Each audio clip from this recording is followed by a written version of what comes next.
Donkey Kong Country Kremling's Revenge is a pretty great hack.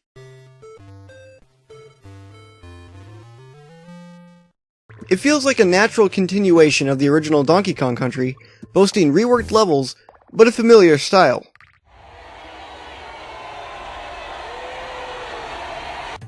The difficulty is appropriately greater, but never seems so overbearing that it gets...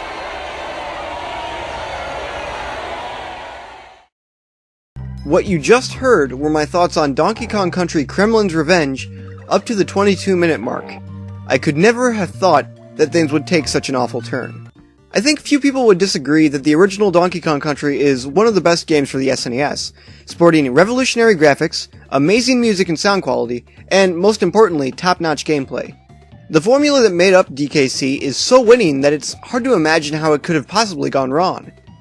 And that's having said nothing of the game's two excellent sequels, which only did more to affirm this suspicion. But behold, my friends, Donkey Kong Country Kremling's Revenge, the answer to the question, what would DKC have been like if post-Microsoft buyout Rare had made it? Well, maybe that's being a little hard on Rare. This is actually one of the only widely known and talked about Donkey Kong Country hacks out there, with the other one being a boss rush mode. Considering there's apparently a level editor readily available for the game, I can't help but be a little shocked by that. Perhaps it speaks to the initial quality of the levels Rare crafted over 20 years ago. I don't know. Really, this question is totally unrelated to the topic of how awful Kremling's Revenge is, so let's just forget about it for now. But, to be fair, and not to come across as one of the trillion angry reviewer types out there, I'll give it this.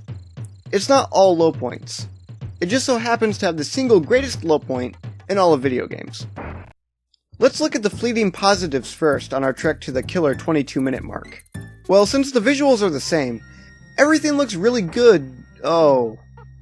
Well, that's a little weird. Is this a glitch? Was this intentional? What? Still, mostly everything's the same on the visual, audio, and control fronts.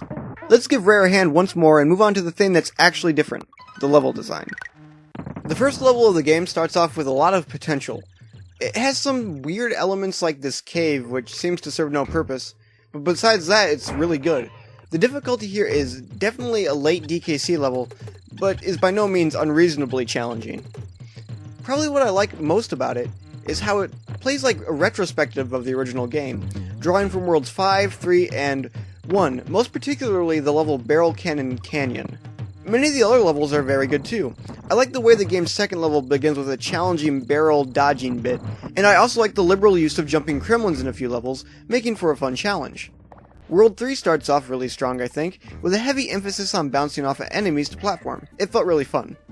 To be honest, it's hard to come up with exact examples of what made some of these levels stand out, but more importantly, what it boils down to is that they play like Donkey Kong Country levels. Even the minecart area isn't too far removed from its original counterpart. With the exception of a few bits of weirdness, like the unnaturally short water level in World 1, and a simple puzzle-like level in World 2 that left me asking why, I'd say the level design isn't half bad. Well, that was until it happened. I arrived at Millstone Mayhem, the game's 10th level, a mere 22 minutes in, and didn't leave it for over 3 hours. With that being said, let's break down how this one level was by itself so poorly crafted that it ruined this game beyond any chance of redemption. Having sworn off save states recently, for a while I wasn't even sure it was physically possible for me to beat it. At the beginning of the level, you're presented with a few obstacles. Most obviously, a Kremlin and the enemy Naughty making use of a giant hamster wheel like Millstone. It's kind of a tough setup, but the true enemy here are the right-facing slanted walls. They're completely tractionless, and you can't jump off them, unless that is, you are doing a somersault or a roll. Which is kind of odd, but okay. After the slanted wall portion is naturally a pit, with another Kremlin on the other side of it. So within essentially the first screen of the level, you already have 5 threats, most of which have to be dealt with at once. The best methodology ends up being to use the slanted wall roll mechanic to give yourself extra distance and more easily avoid the millstones, which are easy to hit with a normal jump. This isn't so bad yet though, and I'd say if this part alone was the big challenge point of the level, it'd be totally fine. However, things only continue to scale up. Seconds later, you encounter an area which requires near perfect timing to clear a millstone, which is on the same level as you. The jump's so specific that I doubt anyone could tackle it without building up significant muscle memory, a theme which we will see repeats itself throughout the level. Next comes a segment which requires a dangerous, hard-to-control rolling attack, followed by a series of roll and jump segments to tiny platforms which also have enemies on them. This is once again a difficult setup in terms of the number of things you have to deal with, but it's also not suited to the controls. Because Y is both run and roll, when transitioning from one form of movement to the other, more than a few times Donkey Kong will carelessly run off the tiny platforms when you meant to roll. This problem could have been easily solved by making slightly wider platforms that allowed for small corrections. Next comes another precision Millstone jump, this time with pits and a jumping Kremling, followed up by a segment requiring you to jump over a pit upwards underneath a Millstone, and then from underneath it, up again to where the enemy Crusha are. If that seems like a lot to you, you might be surprised to hear that this isn't even the halfway point. Going over a bit that repeats the same mill jumping from earlier, with an added gap and Kremlin's combo, we arrive at what turns out to be the level's true gimmick.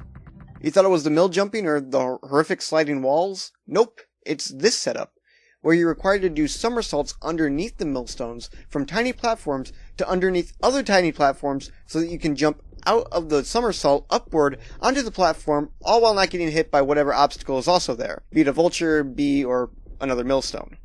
The best part of this initial encounter, of course, is that if you die once, you get sent back to the very beginning of the level. Continuing on past yet another highly enemy-populated area, you'll make it to the coveted checkpoint screen, marking the end of the level's first half. But don't relax just yet, because it's not just going to hand it over. In one of the most deceptively difficult portions of the level, you're expected to somersault or roll across a decently sized gap, and then either A, make an expertly timed jump underneath a vertically moving millstone, or B, fight your way up the sloped wall and hope you get lucky. If you succeeded, then congratulations, it only gets harder. Next, the level presents its new favorite gimmick, nut-throwing vultures. The first of which is easy enough to beat with decent timing, but the second not at all. Here's the setup. You have two naughties, each on small platforms on either side of a wide gap that requires you jump on a third platform in between them, inhabited by a vulture, while a millstone that overlaps half of each platform and goes directly over the third stands in your way. My question at this point, aside from how to handle this situation, was, where did this come from? It's completely inexplicable how the game took such a drastic ramp up in difficulty from the previous, decently enjoyable 9 levels. It clearly doesn't seem congruent with DKC for sure, but more disappointingly, it doesn't even fit within its own context. If the game had been a super hard cheap fest from early on, there wouldn't be as much of a problem here. Also, I understand that my point was probably made a while ago, and this entire review has more or less been about this one level, but I think this thing is worthy of study and discussion, in the hope that we might be able to prevent a similar tragedy of level design in the future. After getting past the vulture, you have to quickly jump on the beaver and then bounce onto the rope. Timing it correctly will allow you to glitch through the millstone and reach the other side. Requiring players to make use of glitches might be one of my biggest annoyances when it comes to ROM hacks. It's particularly bad here since it's based on the game's collision system, one of the most fundamental elements of a platform game. After that, things cool down, relatively speaking, for a few screens, until you reach, that is, one of the worst parts of the level. Small platforms? Check. Millstones above the small platforms? Check. Needing to utilize the roll because otherwise you're hit by an invisible millstone? Check. And still it expects you to roll below the last platform and jump from beneath it to avoid getting a hit. Giving you little rest, you must clear another millstone and perform another rolling maneuver. This time, however, there's also an enemy on the platform and a horizontal millstone above it. Also, here's a bee. Next, contend with a tire and a millstone, and a vulture and a millstone, and a snake and a vulture and a millstone. And don't worry, because you've done a great job balancing this level, buddy. Games aren't meant to be fun, they're meant to be hard. Oh, what? That's just a snake and a millstone. Certainly you could have made something more challenging. I'm disappointed. Oh wait, there's a pit you can't see until you jump. Okay, thanks. All of this culminates in a really cheap millstone part, which requires you make use of the one point you can stand on this wall, and quickly jump onto it and then jump over the millstone. After that, there's only another vulture part, and the level ends. Now for the biggest problem of all.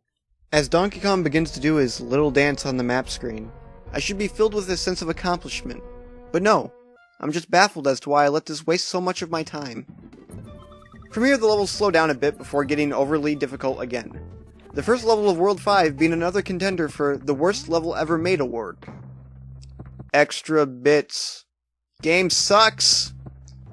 In conclusion, if you are even a little bit competent with level design, please send a quality Donkey Kong hack my way. Also, don't play this game. As I said before, I don't like coming off as angry at any game. I find that a little silly. I'm not angry at Donkey Kong Country Kremling's Revenge. It's a fan project, and I think that it certainly was meticulously planned with a lot of passion behind it. It's unfortunate that I think it was partially that detailed planning which made much of the game unbearable to play. Now, if you'll excuse me, I'm going to begin working on my 400-page research paper on why this game doesn't work. Thanks for watching. Hey everybody, thanks for watching, and welcome to Shameless Self-Promotion in Slate. That sure was something right there. If you liked any part of that, you should consider taking a look at some of these other videos I've got here. On your left, you'll see my review of Donkey Kong Country 4, a game which I'd say is superior in almost every way to this one. And on the other side, you'll see Super Donkey Kong 99, which I'm not exactly sure where I stand on that. This one might... No, that one might be better too. I'm not sure. Lastly, if you want to subscribe, I appreciate your patronage. Thanks again, everybody, and I hope to see you next time. Bye.